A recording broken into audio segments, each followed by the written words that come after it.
win the NBA championship with the Rick Barry team. That group, and he did get 50 twice in his rookie year. So yeah, he's a pretty good player. He can shoot it. Yes, he is.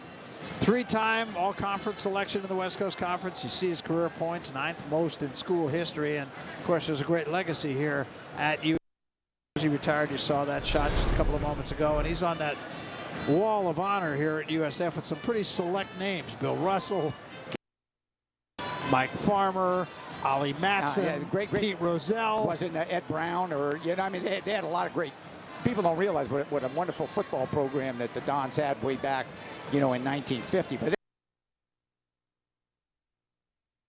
that's a nice select. And Farmer was a tremendous player at Richmond High School in the Bay Area. So the officials are coming over and they're talking to Barry right now that they may have went to a monitor.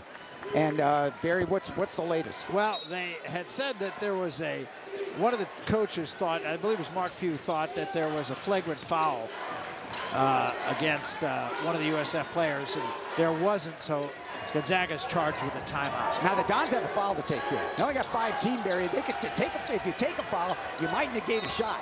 Now I think that's a good foul. Okay, so now you take the ball out of bounds because it looked like Gonzaga was in great position there to get a shot. With 4 seconds remaining. Now, that's right. Is more than enough time. No, I understand, but at least you make them reset. Now, they still may score, but it's got to have to be a one-on-one individual move. Which it was by Harris, who carried the ball for about 1.5 yards. So, so I wasn't going to count that anyway, even if the officials did. Hey, that was a great foul. The guy took a great foul. That was a good foul. Good strategic move. Well, this was a 15-point game at 19-4 at one point, but now the Dons have it down 7 at the half, 34-27. Last time these two teams hooked up, Gonzaga led by 22 at the half. So the Dons doing a little bit better. We're coming back.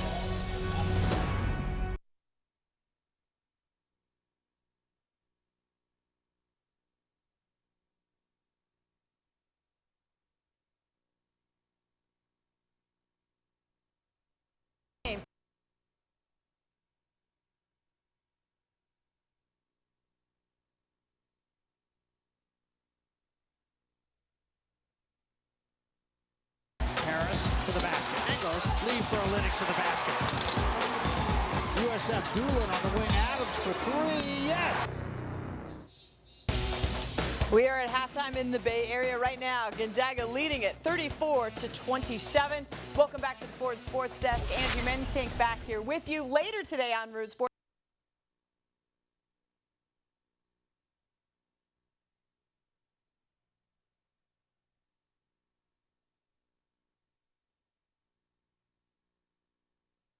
Rivals. Greg Robinson and Oregon State travel north to face Washington in Seattle. The Huskies are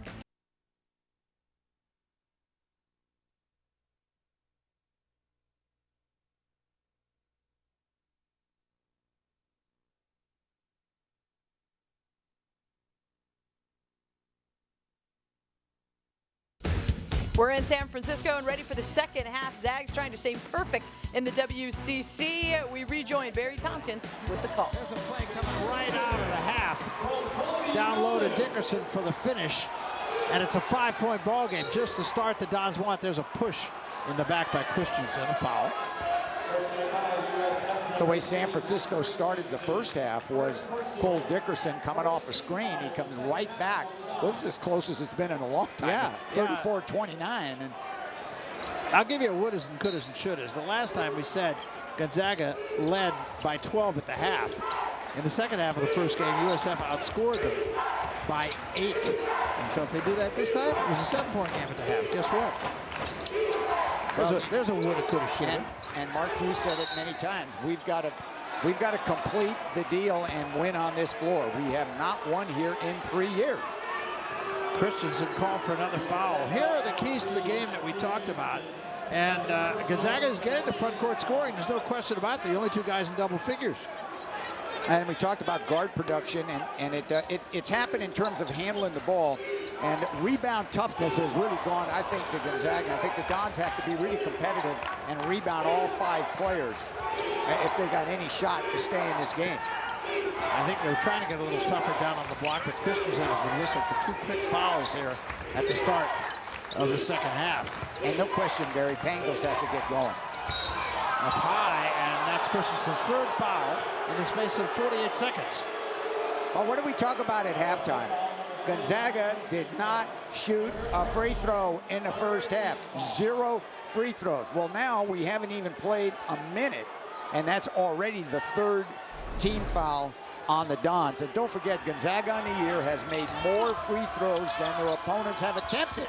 So you know this is a team that shoots multiple free throws. Olynyk misses, gets it back, and puts it in. Man with boys. Never brings the ball down. That's the other thing I really love about Olynyk.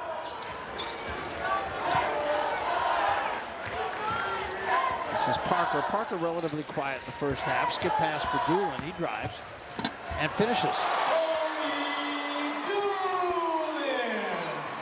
He's just a good all-around player, Cody Doolin. Olynyk looking down to Harris. Harris trying to post Dickerson. Now Hart.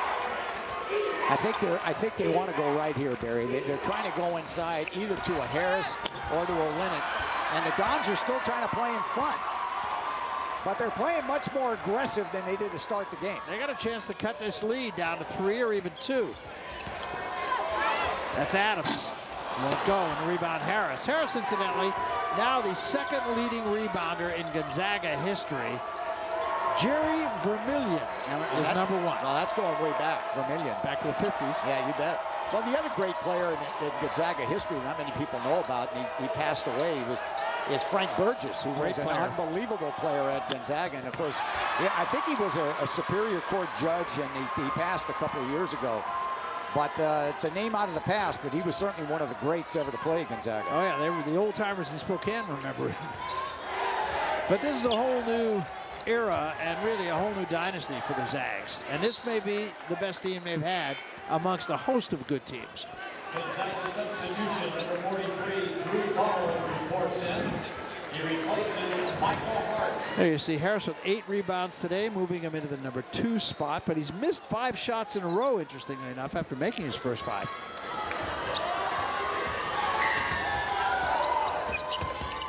Here's Cody Doolin, got behind a screen, and he'll go to the free throw line. You know, there's nothing flashy about Doolin, but he's just sort of workmanlike, but he just gets it done. Well, they run the high screen and roll for Cody Doolin, and it looks like to me that Christensen is open inside, but, you know, he's a young guy, and he's not really 100% sure of himself against a bigger, stronger Gonzaga team. And Cody Doolin's just taking it on his own. Because I think Cody feels, if I don't make it, I'll draw the foul. And what the great players do is they want to take the game in their own hands. You know, I think that's what Doolin's doing. He's saying, you know, if we got any chance, I need to come up super big in the second half. Well, he gets 1 out of 2 at the free throw line, and it's going to be out of bounds to Gonzaga. 4-point ball game. That's as close as the Dons have been almost from the get-go.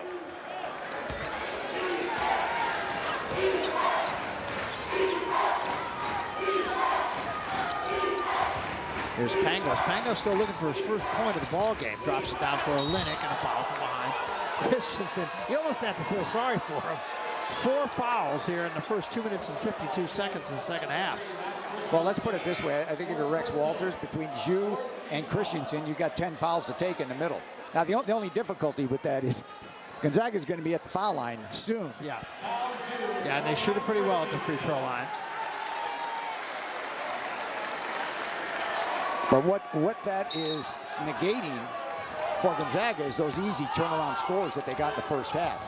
So San Francisco playing a little bit more aggressive. So here again is the area that I'd probably going to be another foul call here soon. Could be. Harris this time all the way to the basket and 1.